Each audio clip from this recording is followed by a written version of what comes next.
Assalamualaikum warahmatullahi wabarakatuh. Hamdan wa syukranillah wassalatu wassalamu ala rasulillah wa ala alihi washabihi mawalah amma ba'd. Rabbi shrah li sadri wa yassir li amri wa hlatan bil lisani yafqahu qawli walhamdulillahi rabbil alamin. Hadirin kaum muslimin wa muslimat, shaimin kita kembali bertemu dengan saya. Mudah-mudahan dalam pertemuan kita yang kedua ini semakin ada manfaatnya untuk kita semua. Di bulan Ramadan yang penuh dengan berkah ini, mudah-mudahan Allah Subhanahu wa Ta'ala limpahkan keberkahan kemuliaan kepada kita semua. Amin ya Allah ya alamin. Saya awali dengan sebuah kisah yang termaktub dalam kitab Mukasyfatul Qulub yang ditulis oleh ulama besar Hujatul Islam Al-Imam Al-Ghazali. Beliau mengisahkan ada seorang ahli ibadah yang bernama Abu bin Hisham. Beliau beribadah setiap hari, setiap malam tidak pernah terlewatkan sholat tahajud yang begitu banyak. Bahkan di siang harinya dia lakukan ibadah puasa dan ibadah-ibadah yang lainnya. Di malam harinya beliau jarang sekali tidur malam. Oleh karena itu beliau termasuk salah satu ahli ibadah. Pada suatu malam ketika Abu bin Hisham akan melaksanakan sholat malam, ketika sedang mengambil air wudhu, datanglah satu makhluk menghampirinya. Ketika dilihat, kemudian bertanya Abu Hisham kepada makhluk itu, "Siapa kamu? Apa yang kamu lakukan di sini?" Ternyata makhluk itu adalah malaikat pencatat amal manusia, dan di dalamnya terdapat orang-orang yang mendapatkan rahmat dari Allah. Artinya orang-orang ini calon penghuni surga. Dengan jawaban seperti itu, Abu bin Hisham dengan gembiranya tersenyum, karena beliau sudah yakin dirinya ada di dalam daftar orang tersebut, yaitu orang-orang yang dapat rahmat yang akan menjadi penghuni surga. Kalau begitu, adakah namaku di dalam buku itu? Tanya Abu bin Hisham kepada malaikat. Malaikat menjawab, "Sebentar, aku akan cari terbuh namamu yang ada di sini."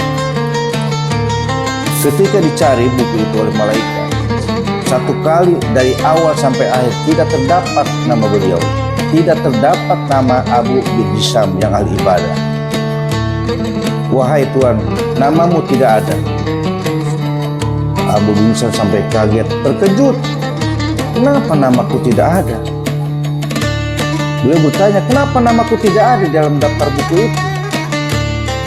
Ketika dijawab, "Coba sekali lagi." Dicari sekali lagi dari awal sampai akhir, tetap tidak ada namanya. Dan akhirnya Abu bin Hisham mengatakan, "Apa sebabnya namaku tidak tercatat, tidak terdaftar di dalam buku itu?" Akhirnya malaikat mengatakan, "Sebenarnya aku ingin mencatatkan namamu dalam buku itu, tapi Allah melarang." "Kenapa Allah melarang engkau untuk mencatatkan namaku dalam buku itu?" Allah mengatakan bahwa engkau memang ahli ibadah, tetapi hatimu ada sedikit ria. Engkau selalu mengatakan kepada orang lain bahwa engkau adalah ahli ibadah yang setiap malam bertahajud, siang harinya berpuasa, sibuk engkau dengan ibadahmu. Tetapi kata Allah, engkau tidak memikirkan orang-orang di sekitar engkau. Engkau ahli ibadah tapi hanya memikirkan diri sendiri, tapi di sekeliling engkau banyak orang-orang yang harus dikasihani. Banyak orang yang tidak mampu, orang fakir. Disinilah pentingnya hadirin sekalian, ahli ibadah sekalipun, tapi kalau hanya memikirkan dirinya sendiri tanpa memikirkan orang lain, maka tidak termasuk orang yang dikasihani oleh Allah Subhanahu wa Ta'ala. Maka dalam pertemuan ini adalah kepedulian kita kepada sesama, antara hubungan kita dengan Allah, hubungan kita dengan manusia.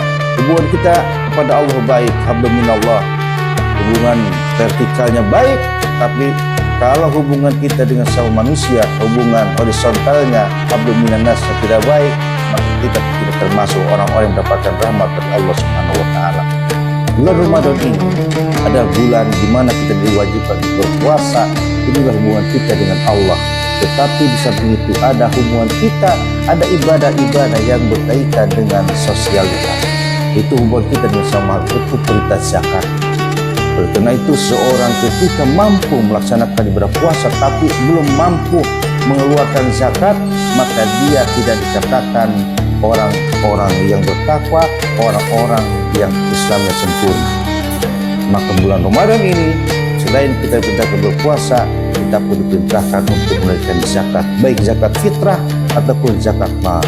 Banyak sekali dalil-dalil di dalam Al-Quran perintah atas dikeluarkannya zakat, seperti dalam Al-Baqarah surat Al-Baqarah ayat 43 Allah mengatakan wa aqimus sholata wa atuz zakata warka'u ma'ar raki'in.